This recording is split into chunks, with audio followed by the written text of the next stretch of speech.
Welcome to the Recruiting Stories podcast, where we celebrate recruiting by exploring the stories of leaders and top performers by digging into their stories and understanding how recruiting has impacted their journey and their success. All right, everybody, welcome to the next edition of the Recruiting Stories podcast. This will by far be the best looking podcast we've ever had. We have my wife, Sami Chapman, on. Sami, how are you? I'm good. How are you? I am good. Thank you for joining me. I'm really excited because what we're going to do today, I realized you guys haven't heard my story, my recruiting story yet, but I'm excited to tell you a little bit about who's impacted me and my journey, and also to hear a little bit about Sami's journey and kind of how we've come together as a team, and how Cover 3, came to be a little bit as well. And hopefully it will be helpful for you guys and for maybe inspirational to some of those out there as well. So that being said, Sami, yes, tell us a little bit about your background. Obviously, you spent 10 years in business, and prior were a teacher, correct? Mm-hmm. So when I graduated from college, I did what I thought I would do my entire life, and that was go into teaching. And I taught middle school math for 3 years, and it was not everything I thought it would be. I think there are a ton of teachers out there, but circumstances with schools I was at, the types of students I was teaching, I realized quickly it was not everything I dreamed it would be. And in that season, when I started looking kind of at what I thought was going to be into private schools, I essentially got recruited to come over into a frozen yogurt world. And yeah, so tell us about that, because I love the story. It cracks me up every time I hear it. It's like one of our party tricks when we go places. I'm like, ooh, tell them how you got into frozen yogurt. Yeah. But yeah, tell us a little bit about how that actually happened. Okay. Well, it was around, 2011 when Facebook was really big. And if you started having people check into your business, it would share it to everybody else.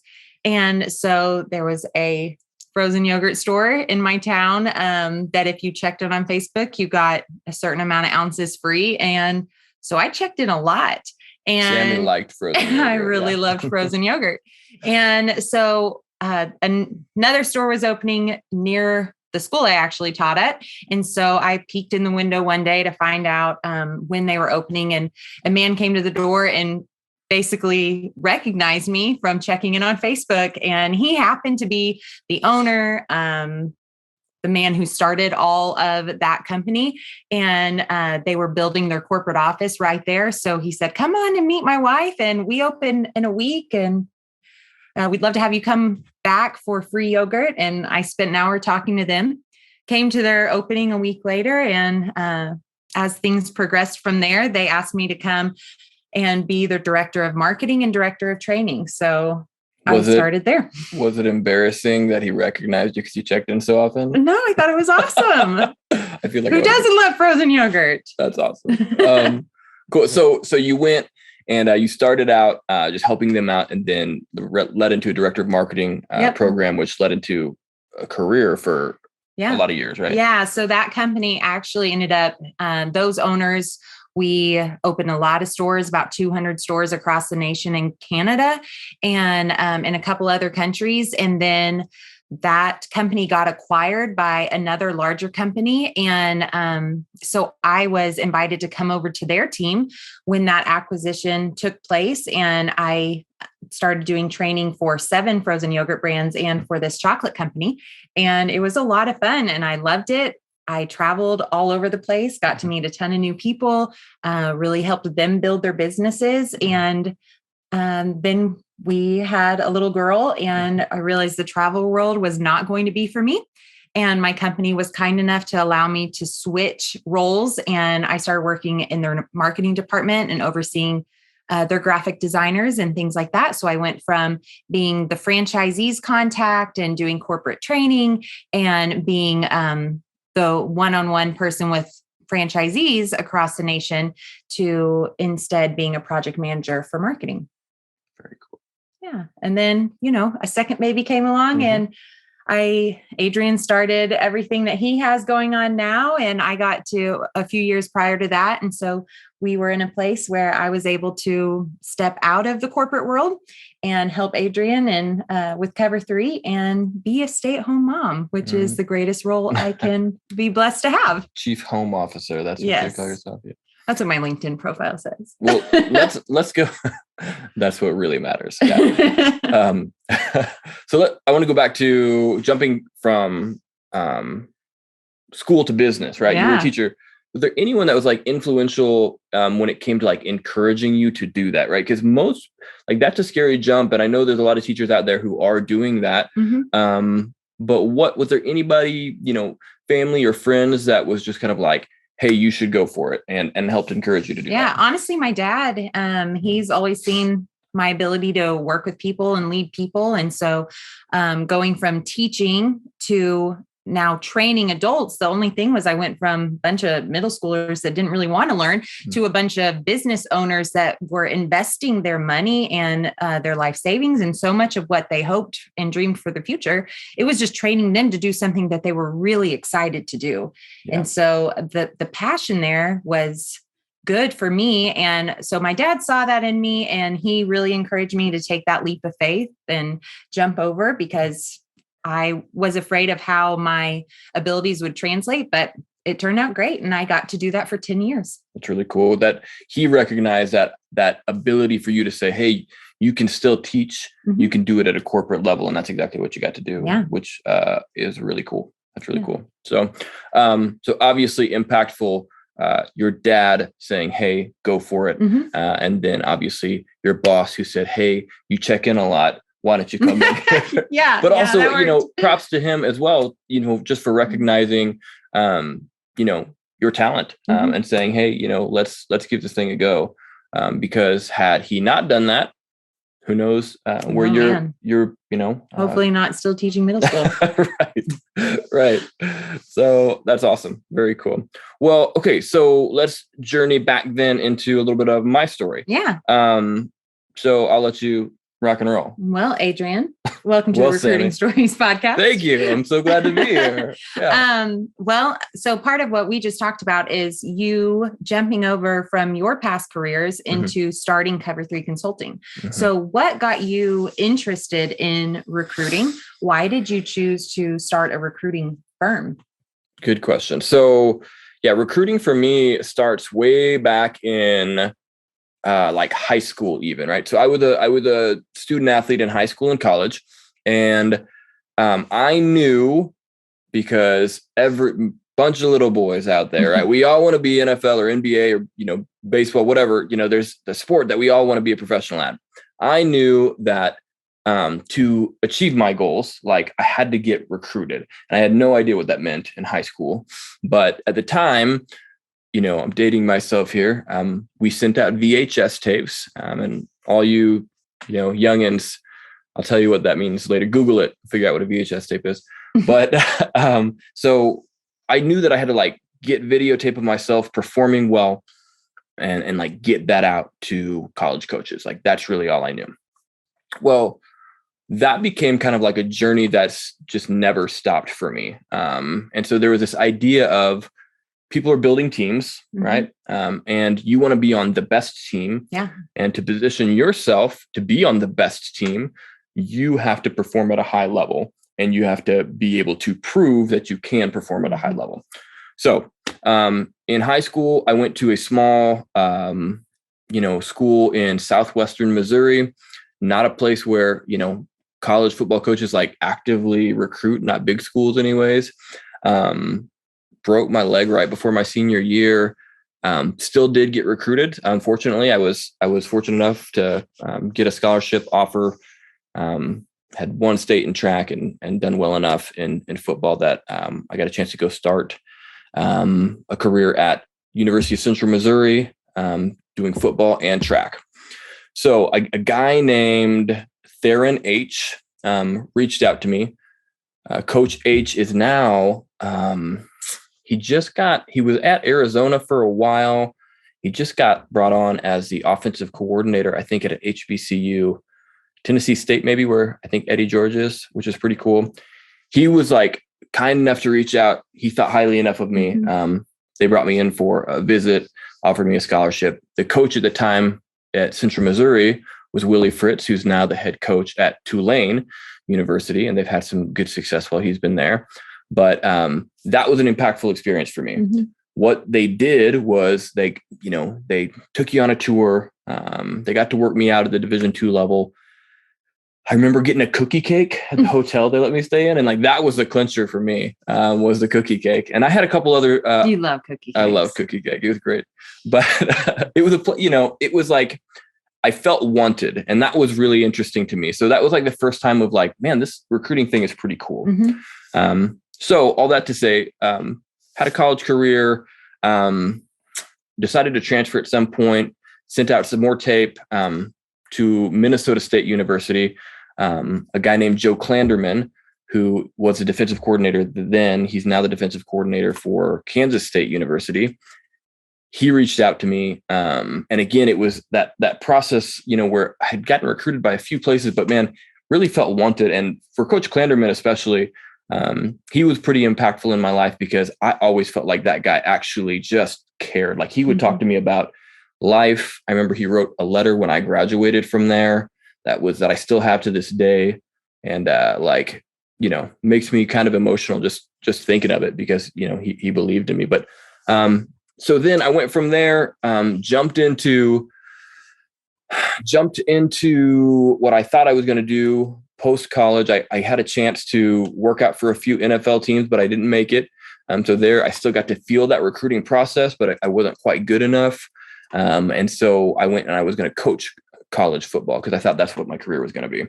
And so obviously you have to recruit then. I got to recruit a bunch of young men from all over the country, did that for a few years, got my master's degree, and felt like God was saying, you need to do something different, which was terrifying because I thought that's what I was going to do my whole life. Jumped into business. And I remember randomly finding I think it was a job posting for Career Athletes or Athlete Network. What they did was they were like a LinkedIn for college athletes, and met with Chris Smith, who was the owner is the owner of Career Athletes, now Athlete Network.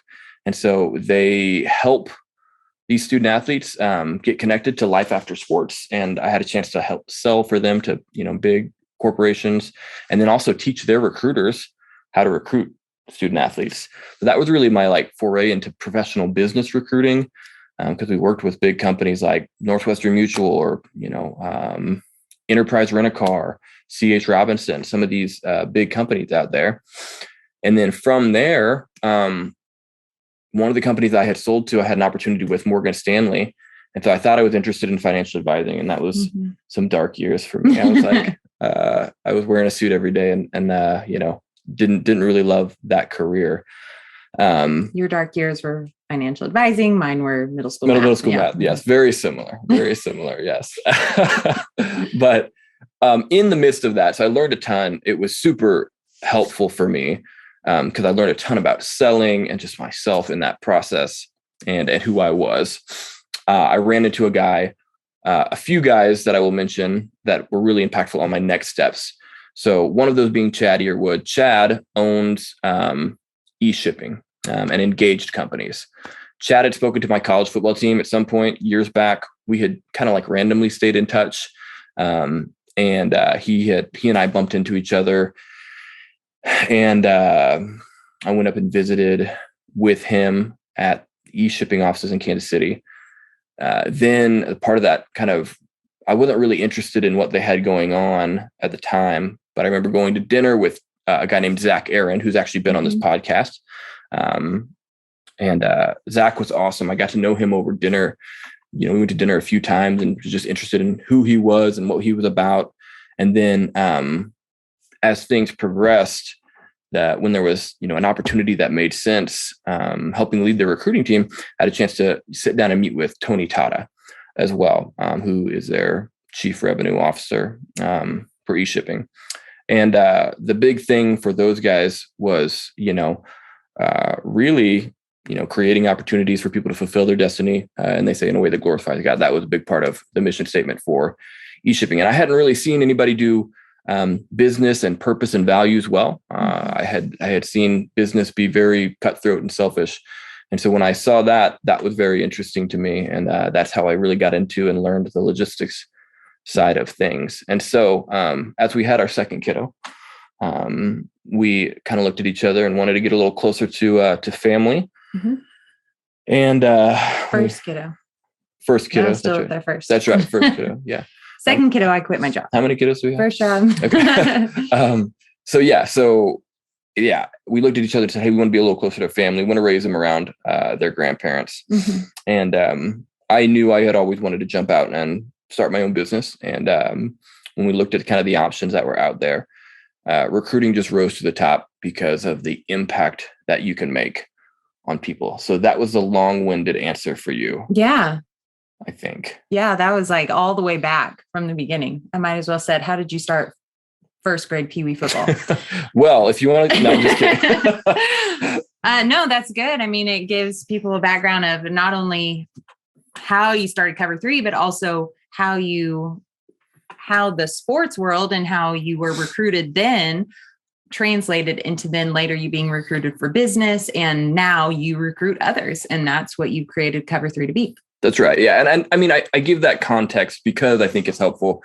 Cover 3 obviously is a shout out to the sports world, right? Shout out to football and which he had to explain to me when he was coming up with names for the company. She was like, why did you have to explain Cover 3?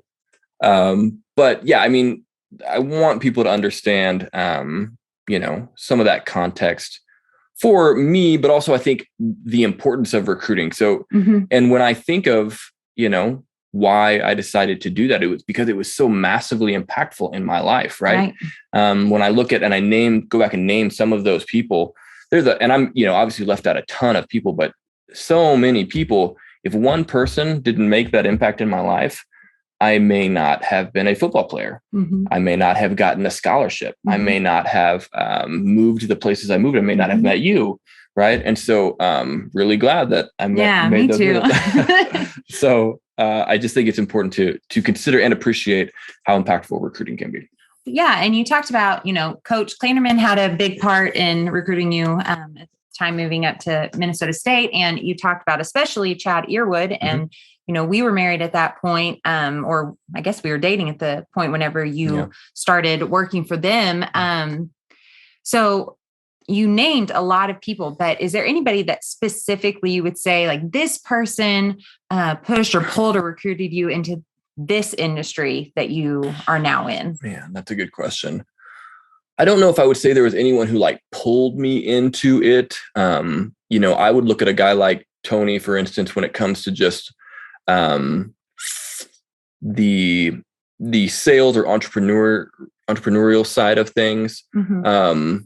He may not have wanted that to happen, but he was impactful in the sense that just instilling confidence, instilling the abilities and processes that I had to help them grow, from 100 people to 400 people or whatever it was when I left, and they're far bigger now, doing bigger and better things. But beyond that, I think saying, hey, business can be done differently. Mm-hmm. And so I would say Tony would definitely be one. I think, I'd say Zach Arend as well. I mean, he's certainly, we had a lot of conversations just about, what it would look like, for instance, to maybe not specifically what, recruiting was, but, kind of, running your own business and being an entrepreneur looks like, I think, because we both had that interest. And so, the more that I had those conversations, the more kind of that fire burnt in me. Well, and it instilled that confidence in you to take off when it was time. For sure. Absolutely. Yeah. And that's needed. I think a big part of entrepreneurship is just the confidence to say, hey, I'm going to step out and go do it. So. Yeah. Whenever you think about when you made the transition away from eShipping and engaged companies to start Cover 3, Where do you think you would be if you didn't take that fork in the road? I'd probably still be at East Shipping. No, I loved that place. It was great. You wouldn't start another company, done something else? I probably would have started another company. Yes. I think you and I both know that I was ready to start something. Well, you had been talking about owning your own business and doing something ever since I met you. Yeah, right. And so, as you know, and many people know, I'm an outdoorsman. I love to hunt and fish, and so that was certainly something on my mind. I had, rattling around several business ideas, and so let him talk to you about deer camp someday. Right. Yes. Real estate, deer camp, wildfire, all of those things. So, I don't know that I would have gone there, but I think certainly I would have started something else, and tried to find a way. So yeah, cool. As someone who recruits and you still hire today for so many people, why did you start the Recruiting Stories podcast? Ooh, good question. I think that speaks to a little bit of what we talked about earlier. It's just like there is an impact that literally is life-changing for people. Mm-hmm. And I wanted to highlight in leaders and top performers and founders and kind of the movers and shakers, especially in the logistics industry, that all of them have been recruited by or have been impacted by recruiting, right? If you listen to any episode that we have, there at some point somebody said, "Hey, I think you can be good at this. Yeah. Hey, I think you should try this out. Hey, maybe let me encourage you here," or they were inspired by something. And that one thing changed the course or the trajectory of their entire life.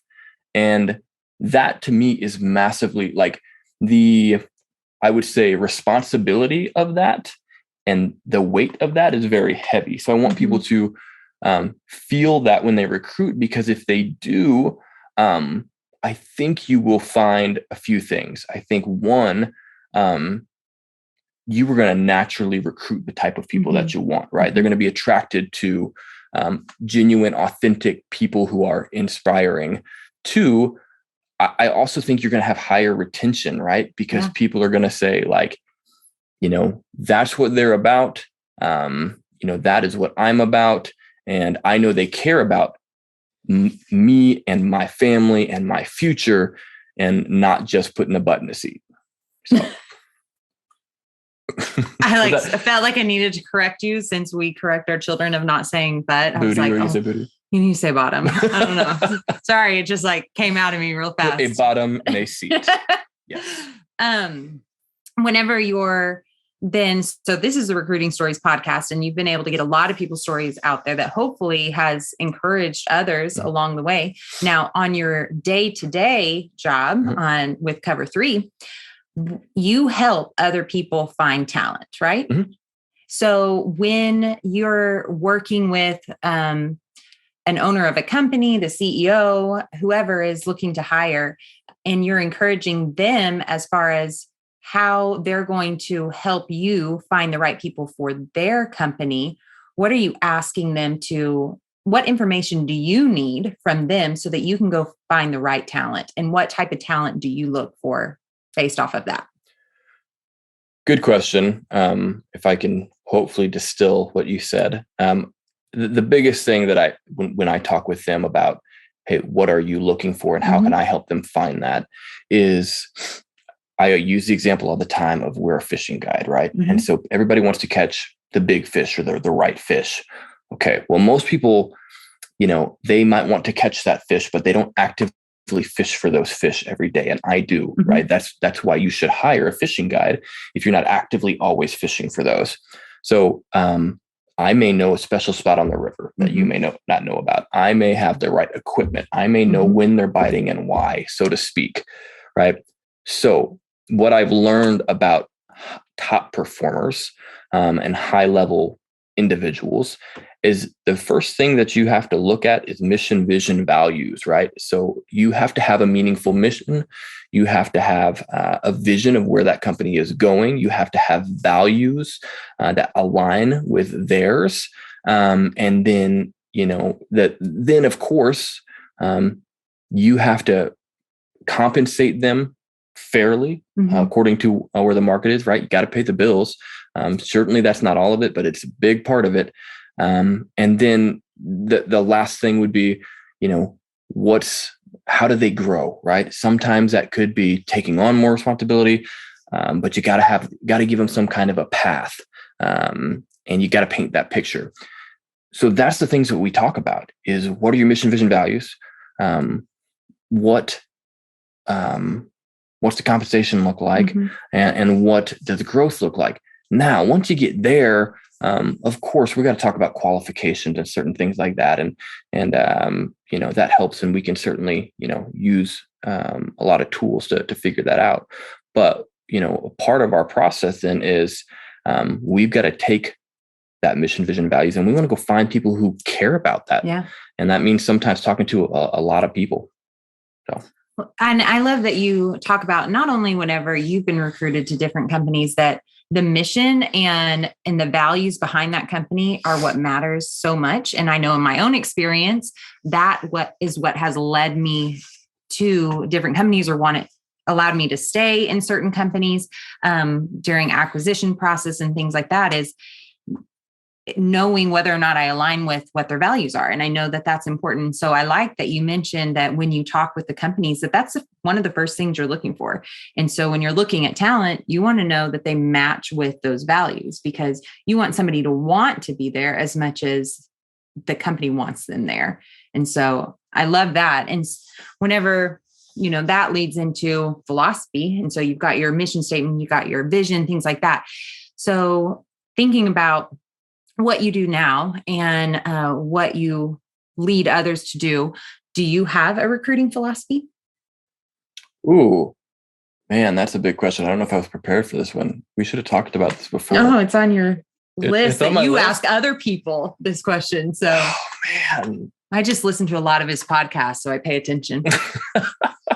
I'm your number one fan. Thanks. I'm really glad. That makes me feel better. I'm so embarrassed right now. Yes, my recruiting philosophy.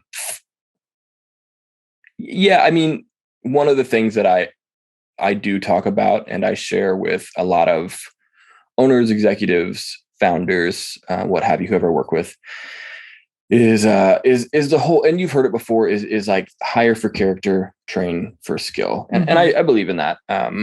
Certainly I think there's moments where like you have to have a certain skill level to to jump into a certain position. But by and large, character is one of those things that is very difficult to be taught. Yeah.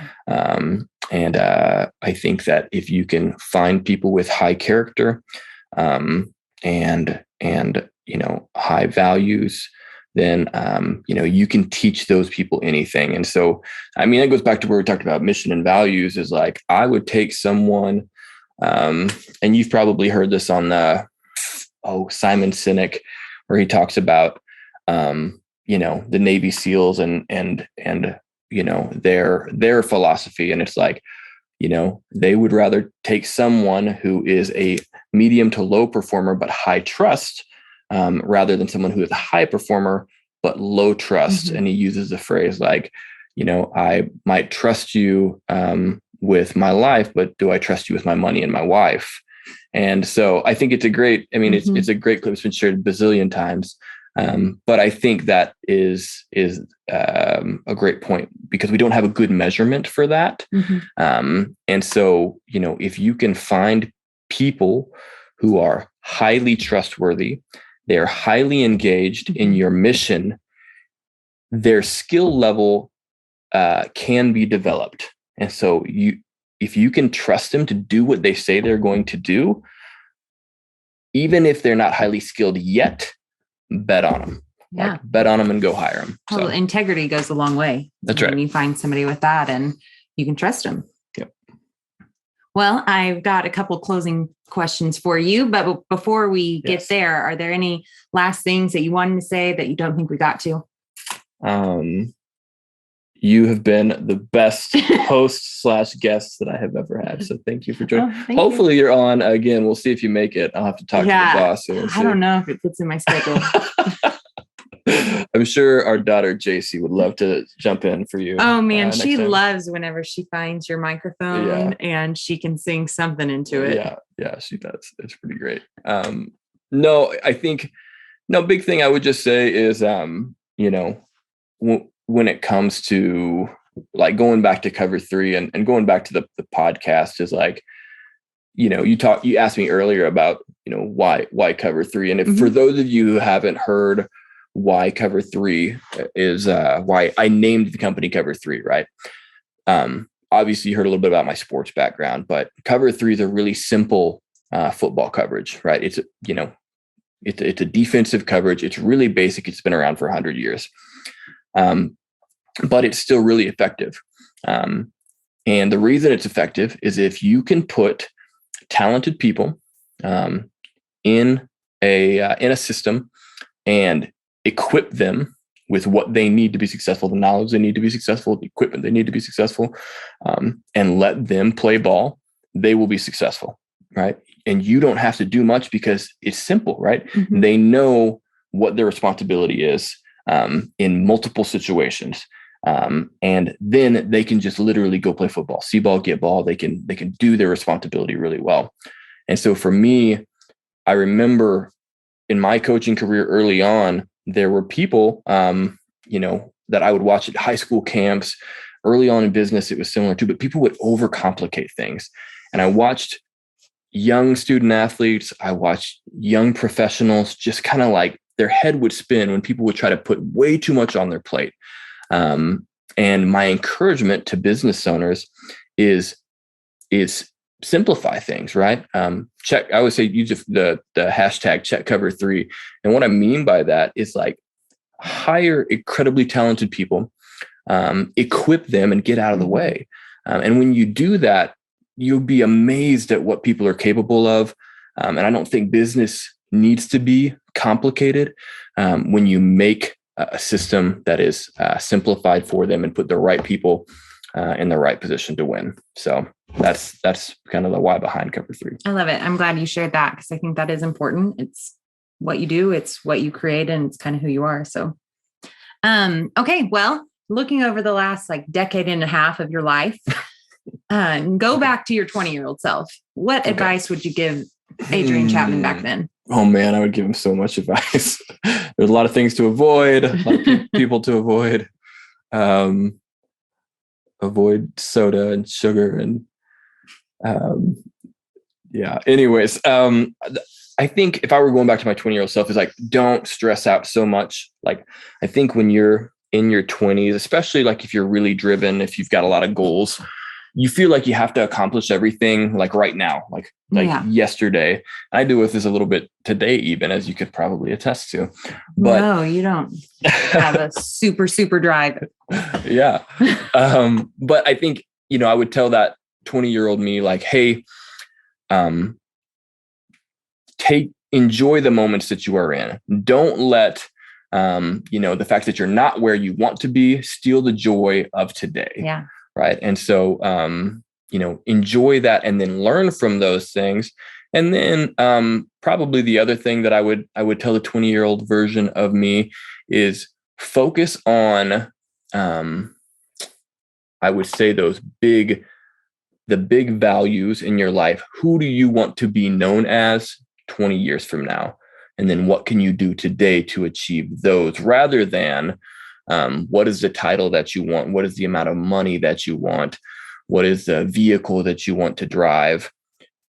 Who do you want to be known as 20 years from now? I think is so much more important, because that has to do with things like your faith and your integrity and how you treat people. Mm-hmm. And if I would have started focusing more on those earlier, I think I would have stressed out less, worrying about smaller things. Yeah. I mean, it goes back to a lot of what you and I talk about often is just what kind of legacy do we want to leave? Mm-hmm. And now we are learning that more and more. But I look back at my 20-year-old self and it's a lot of the same things. Like I could have stressed a lot less if I thought more about who ultimately the person I want to be, not all these things that I needed to accomplish and what I thought I needed to accomplish. So it's good advice.